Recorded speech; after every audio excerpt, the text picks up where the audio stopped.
Assalamualaikum warahmatullahi wabarakatuh. Perkenalkan, nama saya Risa Alipia Nurpadilah, mahasiswi semester 3 dari Universitas Insan Cendekia Mandiri. Pada video kali ini, saya akan menjelaskan mata kuliah Manajemen Keuangan. Seperti yang telah saya jelaskan sebelumnya, pada materi kali ini saya akan sedikit menyampaikan mengenai materi manajemen piutang. Apa sih manajemen piutang itu? Manajemen piutang merupakan praktik atau sistem yang dibuat oleh perusahaan melalui proses perencanaan, pengawasan, serta pengendalian uang yang ditagihkan kepada pihak yang meminjam. Tagihan kepada pihak lain yang dimaksud adalah tagihan perorangan maupun perusahaan atas setiap aktiva atau aset perusahaan yang timbul dari transaksi kredit. Contoh sumber piutang yang lazim terjadi adalah pinjaman karyawan, penjualan kredit, atau restitusi pajak. Piutang adalah operasional bisnis yang tidak bisa dipisahkan. Hal ini karena piutang menjadi salah satu faktor untuk meningkatkan keuntungan, misalnya melalui penjualan kredit. Selain itu, piutang juga membantu perusahaan dalam menghadapi persaingan bisnis. Misalnya saja dengan pinjaman hutang karyawan sebagai bentuk upaya mempertahankan karyawan. Selanjutnya ada fungsi manajemen piutang. Apa sih fungsi manajemen piutang itu? Yang pertama adalah perencanaan. Merencanakan anggaran atau pos apa saja yang menggunakan pembayaran kredit. Yang kedua ada pengorganisasian. Menciptakan kebijakan atau prosedur penagihan piutang agar berjalan secara efektif. Yang ketiga, penerapan atau pengarahan. Menerapkan kebijakan atau aturan yang telah dibuat sehingga perusahaan mampu mengetahui mana piutang tertagih dan tidak tertagih. Dan yang keempat ada pengawasan perusahaan, yaitu perusahaan mampu mengevaluasi kebijakan piutang yang telah dijalankan. Apakah pengelola piutang berjalan efektif atau justru merugikan? Adapun tujuan manajemen piutang adalah sebagai berikut. Seluruh piutang tidak tertagih, risiko yang terjadi apabila jumlah piutang tidak dapat tertagih sama sekali. Misalnya, kurang pengawasan, salah memilih pelanggan, dan potensi lainnya seperti adanya kondisi negara yang tidak stabil. Yang kedua, piutang yang tidak dibayarkan sebagai piutang. Hal ini akan berpengaruh langsung pada pencatatan keuangan yang berakibat mengurangi laba perusahaan. Yang ketiga, pelunasan piutang lewat jatuh tempo. Hal ini mampu menimbulkan beban tambahan pada perusahaan yang jika dilakukan berulang maka bisa merugikan perusahaan.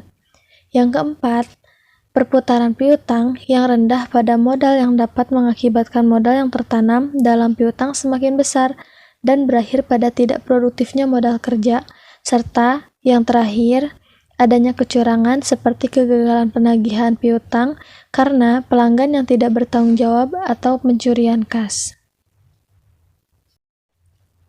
Ada beberapa kebijakan manajemen piutang, yaitu yang pertama ada analisis standar kredit, yang kedua ada persyaratan kredit, yang ketiga ada kebijakan penagihan, dan yang keempat ada mengandalkan pihak ketiga. Yang pertama kita bahas dulu mengenai analisis standar kredit. Adapun analisis standar kredit 5C adalah sebagai berikut. Yang pertama karakteristik.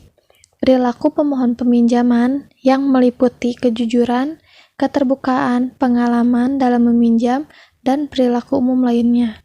Yang kedua, capability atau kemampuan pemohon pinjaman dalam mengelola usahanya. Yang ketiga ada kapital, yaitu utang yang dibayarkan bukan satu-satunya sumber daya, namun pemohon juga harus memiliki modal. Yang keempat, kolateral, yaitu pemohon harus bisa memberikan jaminan pinjaman. Dan yang kelima ada condition, yaitu keadaan yang terjadi ketika adanya transaksi atau permohonan piutang baik secara makro maupun mikro. Analisis standar kredit selanjutnya adalah 5P, meliputi party, yaitu pengelompokan calon pemohon pinjaman. Yang kedua purpose, tujuan pemohon pinjaman, apa yang akan dilakukan dan digunakan dari dana pinjaman tersebut. Yang ketiga, ada prospek, memprediksi efektivitas hasil dari pinjaman yang diberikan. Yang keempat, ada protection, yaitu adanya perlindungan atau jaminan atas aset atau uang yang dipinjamkan. Dan yang kelima, ada payment, yaitu menganalisis apakah kredit yang dipinjamkan mampu dikembalikan atau tidak. Selanjutnya, ada prinsip analisis kredit 3R. Dijabarkan lebih sederhana, namun cukup menggambarkan aspek-aspek sebelumnya, yaitu yang pertama ada return, di mana tingkat keberhasilan dari aktivitas piutang baik bagi peminjam atau pemohon dan pinjaman. Yang kedua ada repayment, di mana kemampuan pemohon peminjam untuk melunasi pinjamannya. Dan yang ketiga ada risk, yaitu kemampuan pemohon dalam menanggung resiko apabila tidak mampu mengembalikan hutangnya. Yang berikutnya ada kebijakan penagihan. Persyaratan kredit yang dimaksud adalah meliputi ketentuan-ketentuan yang dibuat perusahaan dalam mengelola piutangnya. Syarat kredit meliputi penentuan periode kredit, potongan tunai, penetapan bunga, dan syarat-syarat lain yang diberikan kepada pemohon pinjaman. Umumnya, syarat kredit sangat dipengaruhi dengan jenis usaha yang dijalankan, bentuk kerjasama, kondisi kreditur maupun debitur, nilai ekonomis produk, dan sifat-sifat relatif lainnya. Mengenai persyaratan kredit, kebijakan penagihan utang sangat didasari oleh kebijakan kredit yang telah disepakati, misalnya jumlah pinjaman yang diterima, periode kredit, dan persyaratan khusus lainnya. Perusahaan harus jeli dalam menentukan kebijakan penagihan pinjaman, mulai dari media penagihan, apakah melalui email, penagihan langsung, atau melalui agen. Satu hal yang perlu diingat dalam menentukan kebijakan penagihan adalah strategi dalam penagihan itu sendiri. Misal, jika perusahaan terlalu agresif kepada peminjam, dalam hal ini konsumen bukan hal yang tidak mungkin apabila mereka akan beralih ke pesaing bisnis. Dalam hal pinjaman karyawan misalnya, kebijakan pinjaman yang berbelit dan membebankan menyebabkan perusahaan kehilangan karyawan dan mungkin akan mempengaruhi kinerja perusahaan secara langsung.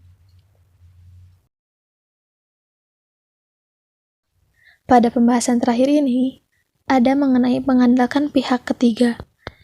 Kebijakan terakhir bukanlah prinsip utama yang bisa dilakukan untuk mengefisiensi manajemen piutang perusahaan. Namun, di dalam persaingan yang semakin ketat dan sangat volatil, mengandalkan pihak ketiga merupakan pilihan terbaik. Pihak ketiga yang dimaksud adalah pihak di luar perusahaan yang membantu mengelola piutang perusahaan. Misalnya, adalah menggunakan layanan teknologi keuangan atau konsultan dengan konsultan bisnis.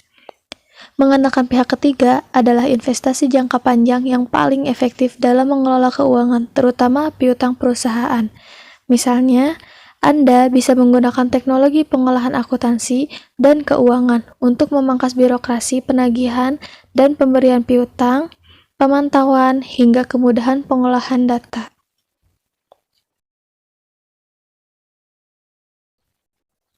Mungkin hanya sekian yang dapat saya sampaikan mengenai pembahasan manajemen piutang ini. Sekian dan terima kasih. Assalamualaikum warahmatullahi wabarakatuh.